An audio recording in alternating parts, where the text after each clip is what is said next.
அனைத்து நல்லுள்ளங்களுக்கும் வணக்கம். நான் உங்கள் ஆர்கே பேசுகிறேன். விக்மாசமோட நெக்ஸ்ட் சேனல் வழக்கமாக உலக செய்திகள். இன்றைய சிறப்பு செய்திகள். ட்ரம்ப் அவர்கள் கிட்டத்தட்ட ஒரு இறுதி டேட் வந்து கொடுத்துட்டார். 19ஆம் தேதி தாக்கல் நடத்த போகிறேன்ட்டு. அந்த ரெட் பட்டனை அழுத்த போகிற சமயத்தில் திடீர்னு அவருக்கு ஒரு அழைப்பு வருது. அந்த அழைப்பு வந்ததுக்கப்புறம் எடுத்த அதிரடி முடிவு என்ன? உலகமே வியந்து ட்ரம்ப்பை பார்க்குறது. ஆஹா, இப்படி ஒரு நல்லுள்ளம் படைத்தவரா, இப்படி ஒரு அன்பு படைத்தவரா அப்படின்னு உலகமே பாராட்டு தான். உடனே ஓடி வந்து வெற்றி வெற்றி மாபெரும் வெற்றி அப்படின்னு வெற்றி கொண்டாடத்தில் இருக்கிறாரு ட்ரம்ப்பு.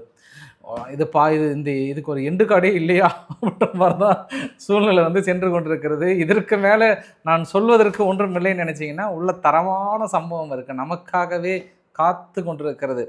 இனி ட்ரம்ப் அவர் வந்து இது மாதிரி தாக்கல் நடத்த போகிறேன்னு மிரட்டனாவே, எப்பா கொஞ்சம் ஓரமாக போய் பேசுப்பா, சும்மா அந்த பக்கம் காது வலிக்குதுப்பா அப்படின்ற ரேஞ்சுக்கு வந்துட்டாங்க மக்கள். அதனால் நிறைய விஷயங்கள் பேசலாம். ஸோ வீடியோக்குள்ளே போகிறது முன்பு நீங்கள் நம்ம சேனலை சப்ஸ்கிரைப் பண்ணலாம், சப்ஸ்கிரைப் பண்ணிட்டு வாங்க. மறக்காம பெல் பட்டனை கிளிக் பண்ணி ஆல் ஆப்ஷன்ஸ் கொடுங்க. வீடியோ கொடுக்கலாம்.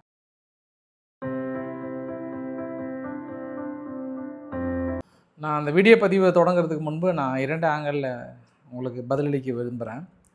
ஒருவேளை ட்ரம்ப் அவர்கள் தாக்கல் நடத்தாமல் இருப்பதற்கான காரணம் என்னவென்றால், பல உயிர்கள் பலியாகுது, பொருளாதார சீரழிவு, இதெல்லாம் கருத்தில் கொண்டு மனுஷன் வந்து நல்ல முடிவு எடுத்திருக்கிறார்.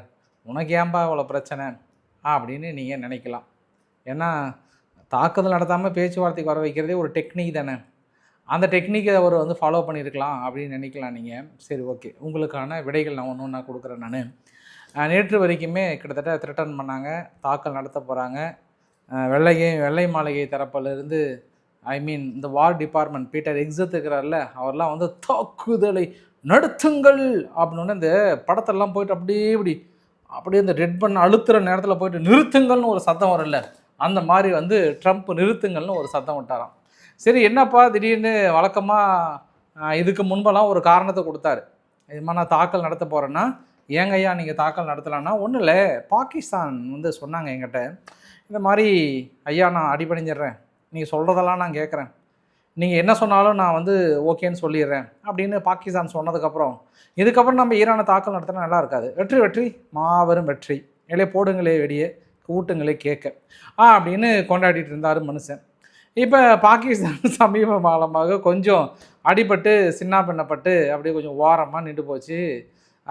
அது கொஞ்சம் ஓரமாக இருக்குது. நான் இதையும் உங்ககிட்ட எக்ஸ்பிளைன் பண்ண விரும்புகிறேன். நான் இப்போ திடீர்னு இன்றைக்கி ஒரு புதிய காரணத்தை கொண்டு வந்துட்டார். இந்த புதிய காரணம் என்ன சொல்லியிருக்கிறாருன்னா, தனது நீண்ட நெடிய எக்ஸ்தல பதிவில் கத்தார், UAE, சவுதி அரேபியா போன்ற தலைவர்கள்லாம் வந்து ஃபோன் பண்ணி, தலைவரே எப்படி ஒரு முடிவை எடுத்துடாதீங்க, நாங்கள் பேச்சுவார்த்தை நடத்திட்டுருக்கோம், இது வந்து தேவையில்லாத ஒரு பெரிய பிரச்சனையை உருவாக்கும், அதனால் நாங்கள் சீரியஸாக நெகோசியேஷன் பண்ணிகிட்ருக்கோம், கிட்டத்தட்ட பாசிட்டிவாக தான் வர மாதிரி தெரியுது, அவங்கக்கிட்ட அணு ஆயுதங்கள் இல்லாத ஒரு முடிவு எடுக்கணும்னா எனக்கு ஒன்றும் பிரச்சனையே கிடையாது, சீக்கிரமாக முடிவு எடுத்துகிட்டு எனக்கு சொல்லுங்கள், அதனால் இப்போதைக்கு நான் வந்து தாக்கல் நடத்துகிறத தள்ளி போடுறேன், இப்பயும் கூட நான் உறுதியாக சொல்கிறேன், கண்டிப்பாக ஈரான் வந்து பின் வாங்கிட்டாங்க, ஆல்மோஸ்ட் வந்து பேச்சுவார்த்தைக்கு தயாராக இருக்கிறாங்கன்ற மாதிரி தான் எனக்கு தெரியுது, இது வந்து வெரி ஒரு குட் சான்ஸு, இந்த அக்ரிமெண்ட் வந்து கிட்டத்தட்ட தெஹரான் வந்து ஒரு பக்கம் தடுத்தா கூட ஆல்மோஸ்ட் வந்து சக்ஸஸ் நோக்கி தான் போயிட்டுருக்கு அப்படின்னு மறுபடியும் மனுஷன் வந்து கதையை ஓட்டுறாரு.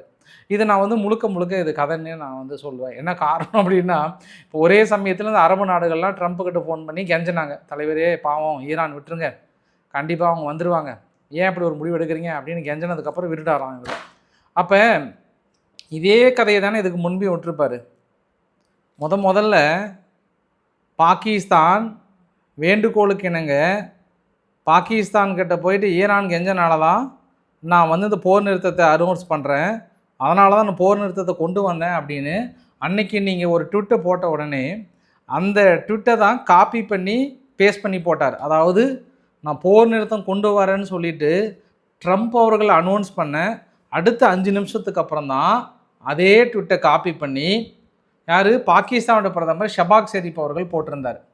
அப்போ நம்ம பாகிஸ்தான் போய் நடுநிலை வகிக்குமா அப்படின்னு சொன்னால், உனக்கு ஏன்பா வைத்தறிச்சல், அவங்க நடுநிலை வகிச்சா உனக்கு வந்து பாகிஸ்தான் நடுநிலை வைக்கிறது உனக்கு எனக்கோ இது ஒரு வேறு ஆங்கிளில் மாதிரி சொல்கிறாங்க. பட் இப்போ புரிஞ்சிருப்பீங்கன்னு நினைக்கிறேன். நான் அன்னைக்கும் அதே கதை தான், இன்றைக்கும் அதே கதை தான். இந்த பாகிஸ்தான் காரணம் சொன்ன இவர் தான் இன்றைக்கி வந்து அரபு நாடுகளில் ஒரு காரணம் சொல்கிறார். ட்ரம்ப்போட ஆங்கிளில் பார்த்தோம் அப்படின்னா அது பலவித ஆங்கிள்னாலுமே இந்த இடத்துல பீட்டர் எக்ஸத் ஓடி வந்து தலைவரையே நம்ம அடிக்கலாம் அப்படின்னு சொன்னால் கூட அப்படி முறைச்சி பார்ப்பார். உன்னை நம்பி போன தடவை போயிட்டு ஏகப்பட்ட லாஸு, நீ கொடுத்த டேட்டா ஒன்று கூட கரெக்டாக அக்யூரேட்டாக நடக்கலை, ஏகப்பட்ட லாஸ், அதனால் உன் பேச்சு அந்த தடவை நம்பி நான் பிரயோஜனம் இல்லை, நான் பார்த்துக்கிறேன் போப்பா அப்படின்னு சொல்லி தோ அடிக்கிறேன் அதோ அடிக்கிறேன்னு சொல்லிட்டு விலகிறாரா. ஆனால் இதுக்கப்புறமும் ஈரானுடைய ரியாக்ஷன் என்ன மாதிரி இருக்குன்னா இந்த வீடியோ பதிவு தான் சும்மா ஜம்னு செலிப்ரேட் பண்ணுறாங்க. ட்ரம்ப் இதுக்கப்புறம் வந்து அவங்களுக்கு காமெடி பீஸாக தெரிறாரு. அவர் நினச்சிட்டு இருக்கிறாரு நான் வந்து ஒரு சீரியஸான பீஸு, இந்த உலகத்தில் நான் ஒரு நாட்டாமல் பயங்கரமான ஆள், அப்படியே ஈரான்லாம் அரண்டு போயிருக்கு அப்படின்னு அவர் நினச்சாருன்னா அது ஒரு கற்பனை. அது யாரோ அவரை சுற்றி வந்து யாரோ ஏமாத்துறாங்க. தலைவரே நீங்கள் வந்து நல்ல ஆட்சி கொடுக்குறீங்க, அற்புதமான ஒரு ஆட்சியை கொடுத்துருக்கீங்க, நீங்கள் வந்து மக்கள் அப்படியே இந்த பூ உலகில் மக்கள் உங்களை சந்தோஷமாக இருக்கிறாங்கன்னு யாரோ ஒரு போலியை நம்ப வைத்திருக்காங்க. அந்த நம்பிக்கையின் அடிப்படையில் பேசுகிறாருன்ற ஆங்கிளில் சொல்லலாம். நீங்கள் இது வந்து 2 ஆங்கிளில் கூட எடுத்துக்கலாம். நான் எங்கெங்கே சொல்கிறேன்றது நீங்கள் புரிஞ்சிருப்பீங்க நீங்கள், ஏன்னா நீங்கள் பயங்கரமான கில்லாடிங்க. எப்போவுமே உலக சுற்றி இருக்கிற நிகழ்வுகளை இதை நம்புகிறாரா என்னென்னு எனக்கு தெரியல. ஆனால் இதுக்கப்புறமும் அதாவது தாக்கல் நடத்தணும்னு நான் சொல்ல வரல, பட் அது சைலண்ட்டாகவே நீங்கள் போகலாம். பெருசாக அப்படியே மார்க்கெட்டை மனிப்புலேட் பண்ணி நான் அடிக்க போகிறோம், பிரித்து மேய போகிறோம், முடிக்க போகிறோம்னா சொல்லிவிட்டு கடைசியில் மறைமுகமாக போயிட்டு அடியில் நீங்கள் இப்போ ஈரான்கிட்ட வந்து கெஞ்சிட்ருக்கீங்களோன்ற இன்னொரு ஆங்கிளே இதை பார்க்க முடிகிறது. கொஞ்சம் கொஞ்சமாக காமெடி பீஸாக மாறிட்டு வராங்களா, இல்லை நல்லெண்ண அடிப்படையில் தான் இந்த மாதிரி பண்ணிகிட்டு இருக்காங்களான்றதை பார்க்க முடிகிறது. ஆனால் நான் இன்னொரு ஆங்கிள் இவ்வளோ சொன்ன நான் இன்னொரு உத்தரவாதமும் கொடுக்குறேன். நான் தாக்குதலுக்கான பிளான் வந்து பெருசாக எடுக்கிறாங்களா அப்படின்னா கண்டிப்பாக எடுக்கிறாங்க. கண்டிப்பாக தாக்குதலுக்கான பிளான் எடுக்கிறாங்க. ஈரான் பேச்சுவார்த்தைக்கு வரல அப்படின்னா அதுக்கான முயற்சிகள் போகும். ஏனோ ஒரு சில காரணங்களை போலியாக தெரிவித்து சற்று தள்ளி சென்று கொண்டிருக்கிறது அமெரிக்கான்றதும் ஒரு கூடுதல் தகவலாக பார்க்க முடிகிறது. இங்கே அமெரிக்கான்ற பாருங்கள், ஈரானுடைய மார்க்கெட் ஓப்பன் பண்ணாங்க இன்றைக்கி, ஷேர் மார்க்கெட்டு ஓப்பன் பண்ண 80 நாளைக்கு அப்புறம் ஓப்பன் பண்ணுறாங்க. நிறைய நெகட்டிவ், ஒரு சில நிறுவனங்கள் பாசிட்டிவாக இருந்தது, பட் கொஞ்சம் வீழ்ச்சியை நோக்கி தான் போயிட்டு இருந்தது. இன்றைக்கி இந்தியாவுடைய ரூபாய் மதிப்பு 96.40, வரலாறு காணாத அடி, பயங்கரமாக அடி வாங்கிட்டே இருக்குது. மீட் எடுக்க முடியாமல் இந்தியா வந்து தடுமாறிட்டு இருக்குன்றது ஒரு கூடுதல் தகவல். சரி, இந்த பக்கம் நம்ம 2 ஆங்கிளில் பார்க்கணும். இது வாழ்வா சாவா போராட்டம். இப்போ அமெரிக்கானுடைய டவுன் வந்து தெரியுது, ஈரானுடைய அப்பு வந்து கண்ணுக்கு தெரியுது. அப்போ இனி பிரிக்ஸ் கூட்டமைப்புகள் வந்து வலுப்பெறுமா, இனி வேறு ஆங்கிளில் நகருமா அப்படின்னா, நேற்று G7 கூட்டமைப்பில் அமெரிக்காவோட ட்ரெஸர் எட் பெசன்ட் அவர்கள் என்ன சொன்னார்னா, நாங்கள் ரஷ்யா மீது போட்ட பொருளாதார தடைகள், க்ரூட் ஆயிலை வாங்கக்கூடாதுன்ற தடையை அடுத்த ஒரு 30 நாளைக்கு நான் எக்ஸ்டெண்ட் பண்ண போகிறேன்னு சொல்லியிருந்தாங்க. பட் நேற்று முதல் முறையாக இந்தியா வந்து மத்திய அமைச்சகம் சார்பாக ஒரு அறிக்கை ஒன்று கொடுத்தாங்க. இனி நாங்கள் யாரோட தடையையும் யாருடைய பொருளாதார தடைகளும் பொருட்படுத்துவதாக அவசியம் இல்லை, எங்களுக்கு தேவைப்படும் பட்சத்தில் நாங்கள் வாங்க வேண்டிய நிர்பந்தத்தில் இருக்கோம். என்ன காரணம் அப்படின்னா எனர்ஜி கிரைசிஸ். இதுக்கப்புறமும் யாருடைய சொல் பேச்சுக்கு நாங்கள் அடிப்பணியணும் அவசியம் கிடையாது. தடை விதித்தாலும் விதிக்கவில்லை என்றாலும் நாங்கள் ரஷ்யாவிடம் இனி வாங்குவோம் அப்படின்ற ஒரு அறிவிப்பை சொல்லியிருக்காங்க. சரி, இது வந்து இத்தனை நாள் அமைதி காத்த இந்தியாவுக்கு, இத்தனை நாள் எதுவுமே சொல்லாத இந்தியாவுக்கு முதல் முறையாக ஒரு அறிவிப்பு சொல்லியிருக்காங்க. மேபி அதை அந்த ஆங்கிளில் கொண்டு அணுகலாம். அமெரிக்கா வந்து ஈரான் அடிக்க கொஞ்சம் யோசனை பண்ணுறாங்கல்ல, அந்த ஆங்கிளில் கூட அணுகலாமா அப்படின்னா, உங்களுக்கு இன்னொரு பாயிண்ட் ஆஃப் வியூவில் சொல்கிறேன் நான். புடின் அவர்கள் வந்து சீனாவுக்கு போகிறாரு. சீனாவுக்கு போகும்போது ஒரு லாங் டேர்ம் கோஆப்ரேஷன் வந்து உருவாக்க போகிறோம். இனி ஏற்றுமதி இறக்குமதியை அடுத்த கட்ட ஃபியூச்சருக்கு கொண்டு போகிறோம். 200 பில்லியனுக்கான ஒரு ட்ரேட் வேல்யூ வந்து கொண்டு போகிறோம். கிட்டத்தட்ட நாங்கள் ஆல்ரெடி ஏற்கனவே எங்களோட ட்ரேடிங் எல்லாமே வந்து யுவானில் கொண்டு வரோம், ரூபிள்லையும் கொண்டு வந்துட்டுருக்கோம். நாங்கள் 2 நாடுகள் தான் நேரடியாகவே டாலர் இல்லாமல் பெரிய அளவுக்கு டைரெக்டாக பண்ணிகிட்ருக்குறோன்ற ஒரு சில குறிப்புகள்லாம் சொல்லிவிட்டு, என்னுடைய கிராண்ட் டாட்டர், என்னுடைய பேத்தி கூட இன்றைக்கி சரளமாக சீனா மொழியை வந்து பேசுகிறாங்க. அந்தளவுக்கு சீனா மொழியை ஊன்றி இருக்கிறது மட்டும் இல்லாமல் நாங்கள் காலந்தொட்டு சீனாவோட ரிலேஷன்ஷிப் வந்து அந்த அளவுக்கு இருக்குன்றதை மனுஷன் பயங்கரமாக சொல்லியிருக்கிறார். இதுக்கப்புறம் நாங்கள் பெரிய அளவுக்கு ஏற்றுமதி பண்ண போகிறோன்றாங்க. இப்போ தான் அமெரிக்கா ஓடி வந்து அது ஒன்றும் இல்லை, நாங்கள் தான் பர்மிஷன் கொடுத்தோம், சீனா நீங்கள் வாங்கி ரிசர்வ் வச்சுக்கோங்கன்னு சொன்னதுக்கப்புறம் தான் இந்த அக்ரிமெண்ட் ஒப்புதல் ஆகுதுன்னு சைடில் ஒரு பிட்டை போடுறாங்க. சீனா என்ன சொல்கிறாங்கன்னா, அந்த பிட்டெல்லாம் இப்படி தள்ளி வைங்க, நீங்கள் சொன்னாலும் சொல்லலாலும் நாங்கள் வாங்க தான் போகிறோன்றாங்க. அப்போ இந்தியாவும் அந்த ஸ்டேட்மெண்ட்டை பார்க்க முடிகிறது, இன்றைக்கி சீனாவும் அந்த ஸ்டேட்மெண்ட்டை பார்க்க முடிகிறது. இது எல்லாமே ஒரு வகையில் அந்த பக்கம் வந்து ஸ்ட்ராங் ஆகிறாங்க. இப்போ நம்ம ஈரானுடைய ஃபாரின் மினிஸ்டர் அராக்சி அவர்கள் சொன்ன ஸ்டேட்மெண்ட்டை நம்ம ரிமைண்டர் பண்ணி பார்க்கலாம். ஏன்னா அவர் டெல்லி வந்திருக்கும்போது ஒரு வார்த்தை கேட்குறாரு, இந்தியா நீங்களும் ரிலேஷன்ஷிப் க்ரூட் ஆயில் ஏற்றுமதி இறக்குமதி பண்ண போகிறீங்களா, என்ன உங்களுடைய விருப்பம் அபிப்பிராயம் என்னும்போது, நாங்களும் இந்தியாவும் ஒரு அதாவது யுத்தத்துக்கு முன்பும் சரி அதற்கு இடைப்பட்ட காலத்துலேயும் சரி ஆல்மோஸ்ட் 20 பில்லியனுக்கான ட்ரேடு வந்து நாங்கள் ஏற்றுமதி இறக்குமதி பண்ணிகிட்டு இருந்தோம். இப்போ ரீசெண்டாக தான் அமெரிக்கா தடை விதிச்சதுனால அவங்க வாங்கலை. பட் அவங்க வாங்கலனாலும் நாங்கள் கொடுக்க தயாராக இருக்கும். அது இந்தியா விரும்பும் பட்சத்தில் பொருளாதார தடைகள்லாம் மீறி வாங்கணும் விரும்பினாங்கன்னா நாங்கள் கொடுக்க தயாராக இருக்கோன்ற ஒரு வார்த்தையும் சொல்கிறாங்க. அப்போ இந்தியா இந்த இடத்துல ரஷ்யாவுக்கு சொன்ன அதே வார்த்தை ஈரானுக்கிட்ட சொல்லுமா அப்படின்னாங்கன்னா அது கொஞ்சம் யோசனை பண்ண வேண்டிய விஷயமாக இருக்கிறது. ஏன்னா இன்டர்னல் பாலிட்டிக்ஸ் வந்து கரெக்டாக இன்னும் ஒரு கோர்வையில் ஒரு ஆங்கிளில் போகலைன்றதையும் நம்ம உறுதிப்பட சொல்ல முடியும். பார்க்கலாம் என்ன நிகழ் நடக்கிறது என்று. இதனால் பிரிக்ஸ் கூட்டமைப்புகளில் ஏதாவது மாற்றம் வருமா, ஏதாவது பாசிட்டிவாக இருக்குமா, இல்லை இந்த 2-3 நாட்களில் வேறு ஏதாவது நடக்க போதான்றதை பார்க்க வேண்டிய ஒரு தருணம். அதே சமயத்தில் இஸ்ரேல் என்ன பண்ணியிருக்காங்க, ஒரு கான் யூனிஸ் பகுதியில் ஒரு பெரிய ஒரு பகுதியை வந்து இன்றைக்கி ஃபுல்லாக டெமாலிஷ் பண்ணியிருக்காங்க. லார்ஜ் ஸ்கேல் போர்ஷனை வந்து அக்டோபர் 7க்கு அப்புறம், அக்டோபர் 2025க்கு அப்புறம் கான்யூனிஸ் பகுதியில் ஒரு சில குடியிருப்புகளாக இருந்திருக்கு.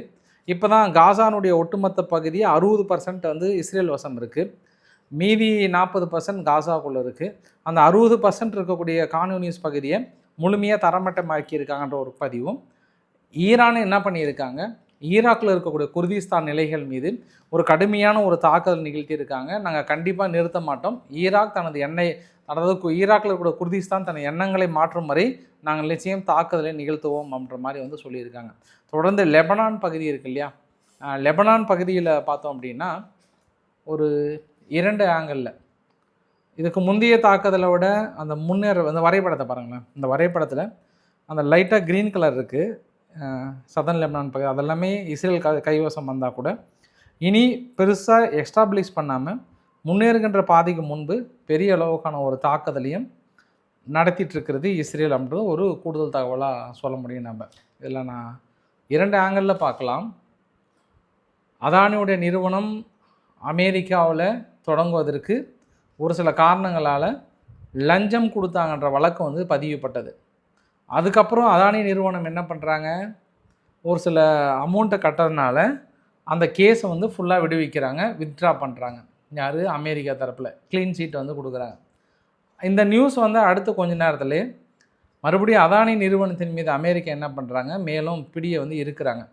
அதாவது இந்தியா நாங்கள் ரஷ்யா கிட்ட வாங்குறோன்னு சொன்னதுனாலையா இல்லை ஒரு அடுத்த கட்டத்தை நகருன்றதுனாலையான்னு தெரியல, அதானி நிறுவனம் ஈரான்கிட்டேருந்து க்ரூட் ஆயிலை வாங்கியிருக்கு. ஈரான் மீது நாங்கள் பொருளாதார தடையை விதிச்சிருக்கோம். பொருளாதார தடையை மீறி வாங்கினதுனால 2310 கோடி பக்கம் நாங்கள் அபராதம் விதிக்கிறேன்றாங்க. அப்போ அமெரிக்கா என்ற ஒரு நிறுவனம் அவங்க தடை விதித்தாங்கன்னா எந்த நாடாக இருந்தாலும் சரியே, அது எந்த நிறுவனமாக இருந்தாலும் அங்கே போயிட்டு வாங்கும்போது நாங்கள் அப்படி தான் பொருளாதார தடை போடுவோம் அப்படின்னு சொல்ல வராங்களா? இது வந்து இன்னொரு நாட்டுக்குள்ளே நுழைஞ்சி அடுத்தடுத்த தடைகளை விதிப்பது என்பது இனி இந்த ஆதிக்கம் இப்போ ஈரான் மீது நடத்தப்படுகிற தாக்குதலாம் குறைஞ்சிதுன்னா இது அமெரிக்காவோட பிடி இதுக்கப்புறம் இந்த அளவுக்கு இருக்குமான்றதை நம்ம திங்க் பண்ணி பார்க்கலாம். என்ன நடக்க போகிறது, இந்தியா என்ன விதமான முடிவுகள் எடுக்க போகிறாங்க அப்படின்றத பார்க்கலாம் நம்ம. அதாவது அதானி மீது குறிப்பாக ஈரானிடம் எண்ணெய் வாங்கி கொண்டிருந்தது, தடை விதித்ததுக்கப்புறம் வாங்கிட்டு இருக்காங்கன்ற அடிப்படையில் 2300 கோடி அளவுக்கு ஃபைன் போட்டிருக்காங்க. இந்த ஃபைனை கட்டுறாங்களா எதிர்கொள்கிறாங்களான்றது இன்னொரு செக்குமே வைத்திருக்காங்க இந்தியாவுக்கு. சரி பார்க்கலாம் நம்ம. அடுத்து வந்து ரஷ்யா என்ன பண்ணுறாங்க, பெருசாக ஒரு 64,000 பேர் மேலே ஒரு ட்ரூப்பும், அப்புறம் 8000க்கு மேற்பட்ட ஒரு இராணுவ உபகரணங்கள்லாம் ஒன்று சேர்த்தி பெலாரஸோட இணைந்து மிகப்பெரிய அளவுக்கான ஒரு இராணுவ ட்ரில் எக்ஸசைஸ். இது வந்து போர்க்காலங்களில் அவசர கால சூழ்நிலைகளில் எப்படி அணு ஆயுதங்களை பயன்படுத்துவது என்பதற்கான போர் பயிற்சி. மே 19ஆம் தேதி 21ஆம் தேதி வரைக்கும் இந்த அணு ஆயுத போர் பயிற்சி என்பது கிட்டத்தட்ட எதிரி நாடுகளை மிரட்டும் ஒரு செயல் அப்படின்னு ஏற்கனவே பல எதிர்ப்புகள் தெரிவிச்சிருந்தா கூட பெலாரஸுமே இணைந்து பெரிய அளவுக்கு பயிற்சிகள் பண்ணுறாங்க. பட் அந்த அளவுக்கு பயப்பட வேண்டிய அவசியம்லாம் இல்லை. அணு ஆயுத போர் பயிற்சியெல்லாம் போயிட்டு சீரியஸாகவே போட போகிறாங்களா என்ன? அந்த அளவுக்குலாம் சும்மா மிரட்டுவாங்க, அவ்வளோ சீக்கிரம்லாம் யாராலையும் எந்த நாடாலையும் போட முடியாது என்பது ஒரு கூடுதல் தகவல். கியூபா வந்து கடுமையான மிரட்டலை கொடுத்துருக்கிறது. தொடர்ந்து எங்கள் நாட்டின் மீது இராணுவ தாக்கல் நடத்தினாலோ இல்லை வேறு ஏதாவது பண்ணிங்க அப்படின்னா அது சர்வதேச குற்றமாக கருதப்படும். மிகப்பெரிய பின் விளைவுகளை ஏற்படுத்த முடியும். கணிக்க முடியாத பேர்விளைவுகளை ஏற்படுத்தும். பிராந்தியத்தில் அமைதியின்மை ஏற்படுத்திவிடும். அதனால் அமெரிக்கா அந்த முடிவை வந்து கைவிடுங்கன்னு சொல்லிட்டு கடுமையான தன் எதிர்ப்பை தெரிவித்திருக்கிறது. பேச்சுவார்த்தைக்கு தயாராக இருக்கும்னு சொல்லிட்டு கியூபா சொன்னால் கூட அவங்க அந்த பேச்சுவார்த்தைக்கு வர ஏனோ மறுத்து கொண்டிருக்கிறது அமெரிக்கான்றது ஒரு கூடுதல் தகவல். போலந்துக்கும் அமெரிக்கா கூட டேர்ம்ஸ் அண்ட் கண்டிஷன் கொஞ்சம் விரிசல் வந்துருச்சு லைட்டாக. ஏன்னா அமெரிக்காவுடைய உந்துதல் பேரில் தான் நாங்கள் நேட்டோ நாடுகளில் தனது ஜிடிபியில் 5% மேலே செலவு பண்ணுறோம். ஆனால் அதையெல்லாம் தாண்டி மறுபடியும் நீங்கள் இங்கேருந்து கிளம்புறோம் அப்படின்னு சொன்னீங்கன்னா அப்போ நான் எதுக்காக செலவு பண்ணோம்? ஏன் நாங்கள் செலவு பண்ணணும்? அப்போ எங்களை ஏமாற்றி நீங்கள் எங்கள் கிட்ட கூட 5% ஜிடிபி செலவு வாங்கினதுக்கப்புறம் இங்கேருந்து கிளம்புறீங்களா அப்படின்ற ஒரு கான்ட்ராவர்சி இந்த இடத்துல வந்திருக்கு.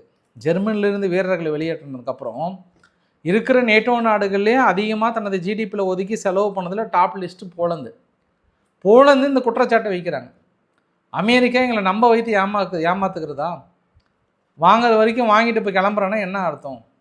இது வந்து ரொம்ப ஒரு இழிவான செயல் அப்படின்ற மாதிரிலாம் வந்து சொல்லியிருக்காங்க. பார்க்கலாம் நம்ம இந்த வீடியோவோட நிறைவு பகுதியில். அமெரிக்காவுடைய நபர் ஒருத்தர் ஆப்பிரிக்காவிலேருந்து ஜெர்மனி போயிருக்கு. ஜெர்மனிலேருந்து வரும்போது செக் பண்ணியிருக்காங்க. அவருக்கு வந்து எபோலா வைரஸுடைய அறிகுறி இருந்திருக்கு. அதனால் அவர் அங்கேயே நிறுத்திட்டாங்க. மறுபடியும் ஒரு எச்சரிக்கை கொடுத்துருக்காங்க.